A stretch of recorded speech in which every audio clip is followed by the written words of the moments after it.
Hello guys, कैसे हैं आप सब। आई होप कि आप सब खैरियत से होंगे। तो जी आज मैं आपके साथ शलजम गोश्त की रेसिपी शेयर कर रही हूँ, जो बनाने में बहुत आसान और खाने में बहुत मज़े की होगी। तो चलिए शुरू करते हैं आज की रेसिपी। यहाँ शलजम को छील के बड़े बड़े टुकड़ों में कट कर लेंगे।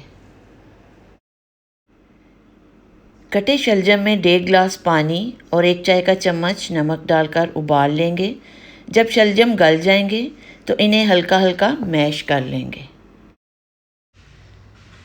अब सबसे पहले 1 कप ऑयल लेंगे और उसमें 2 बड़े प्याज डालकर हल्का ब्राउन होने तक कुक करेंगे। और अब इसमें 2 चम्मच अदरक लहसुन के डाल लेंगे। 4 टमाटर को छीलकर ब्लेंड कर लिया है। अब इस प्यूरी यानी पिसे हुए टमाटर को ऐड कर लेंगे। 2 खाने के चम्मच सुर्ख मिर्च, आधी चाय का चम्मच हल्दी पाउडर, 1 चम्मच धनिया पाउडर, 1 चम्मच ज़ीरा पाउडर, 1 चाय का चम्मच नमक। याद रहे शलजम बॉयल करते हुए भी नमक डाला था। मसाले को हल्का सा भून लेंगे और अब इसमें गोश्त को ऐड कर देंगे।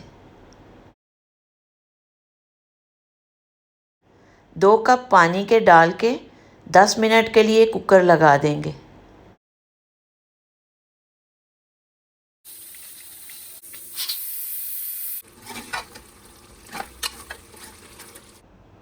अब गोश्त में उबले हुए शलजम को मिक्स करके मज़ीद 8 से 10 मिनट के लिए हल्की आंच पर कुक करेंगे।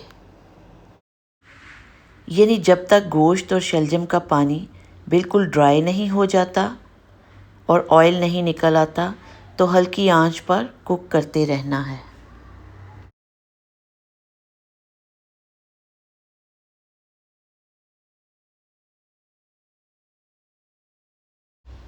यहाँ पानी तकरीबन ख़त्म हो गया है और ऑयल निकल आया है। शलजम गोश्त अच्छी तरह से भुन गया है और अब हम लास्ट में इसमें गरम मसाला, थोड़ा सा सब्ज़ धनिया और थोड़ी सी कसूरी मेथी ऐड करेंगे। 1 चम्मच गरम मसाला पाउडर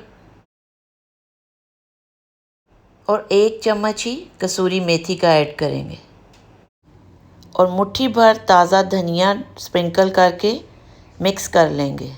आई होप कि शलजम गोश्त की रेसिपी आपको पसंद आई होगी।